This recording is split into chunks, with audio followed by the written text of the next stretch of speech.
Family Switch is definitely the kind of movie that hits all the familiar beats of the body swap comedy, yet it still has just enough heart to get past the expected results.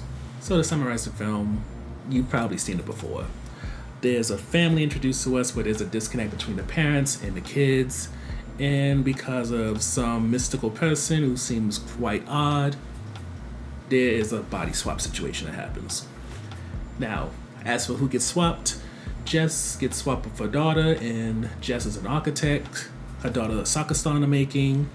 And what also the people also get swapped is Jess's husband Bill, who could have been a rock star, but he traded that in for family life, and his son Wyatt, who is a genius from what it appears, but he is socially inept and he has anxiety when it comes to being in public spaces. Functional anxiety, like he still goes to school and everything, but he tries to avoid conversation and interactions with people who I guess aren't intellectually stimulated whenever possible. And of course, the film is about, them learning about the lives of the parent who is the same gender, what they go through for the day, and trying to figure out a way to swap back. Especially since I think they only have 3 to 4 days, because even though this doesn't need to be a holiday movie, it is a holiday movie and they need to get swapped, I think, by Christmas or Christmas Eve, because in the film, the planets are in alignment. That's what caused the magic to happen that allows them to swap, and they have to switch back before the alignment is over. Getting to the review portion, the first highlight for me is the fact that I love that this film is not pretending like it's doing something new or special.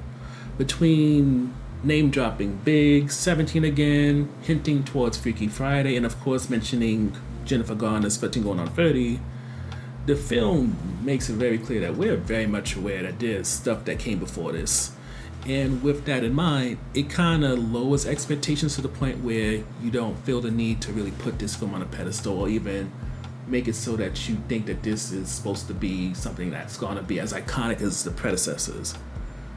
It makes it so that you can recognize that it's already establishing that it's going to probably follow a formula, but at the very least, as we get into it, the second highlight, it tries to follow the formula as expected, but make it so that there's emotional moments and scenes that allow it to stand out amongst all its predecessors and also peers.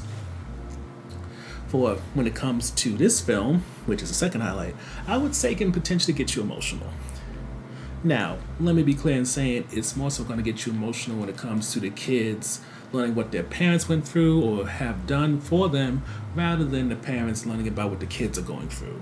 Because when it comes to Jess and Bill getting into their kids' lives, it's more so them getting to relive their youth more than it is them learning what their kids are dealing with as teenagers in their day and age. Because Jess messes up a major opportunity for Cece, but at most it's like a oops, my bad, I'm sorry.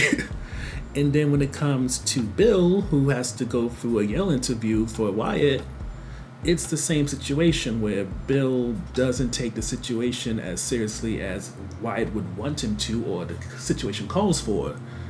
Yet when it comes to the kids, when Cece expected to do this major presentation which could allow Jill in order to have this major promotion that has been postponed because of her being so family oriented for at least 3 years, then you get the sense of emotion. You get a sense of how much that this person is doing in order to take care of their family. And even with Bill, with him to a lesser degree having a sacrifice, since we're told he could have been part of Maroon 5 as a 6th member, which is probably a spoiler, but not a major one. Anyway, you again get this sense that because Wyatt is such a smart kid, you also recognize he's a bit of a brat because he thinks he's smarter than everybody else. And him hearing what his father's done for him, what he sacrificed, especially because becoming a musician and a big time one at that is not something that happens every day, you can see him humbled a bit. You can see and understand why Bill is really focused on, this new band he's come up with. Never mind why part of what he likes to do every Christmas is perform with his family, since he seems to be happy to, even if he's not performing in stadiums and arenas and all that, just perform with his family or perform with his friends on the stage, it means a lot to him. And I'll admit, when it comes to the Cece and Jill thing, definitely a bit more emotional, but the Wyatt and Bill thing should not be underestimated considering it still has some kind of impact as well. I don't know why I keep saying Jill when it actually means Jess, but you get what I mean.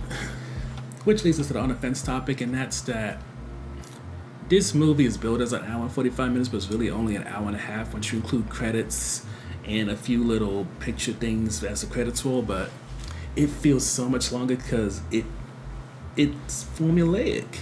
It hits a lot of the beats that you're expecting, and while it does have heightened emotional moments, which leads you to give credit to the writers, director, and the performers, it's still, even if it goes off the beaten path a little bit, it just goes right back to a milestone, beaten path, milestone. So it gets boring after a while because you can predict what's going to happen. You just don't fully know how it's going to play out. And once it plays out, again, this film knows what it is. It's not reinventing the wheel. It's not setting new precedents for any films that come after it to follow or compete with. It's made to be a one and done. It's entertaining, but pretty much part of Netflix making sure it has something new out for its subscribers every week. Hence why overall, we find Family Switch cute, wholesome, even a bit of a tearjerker, but it ultimately lacks what is required to stand out enough to be something compared to someday.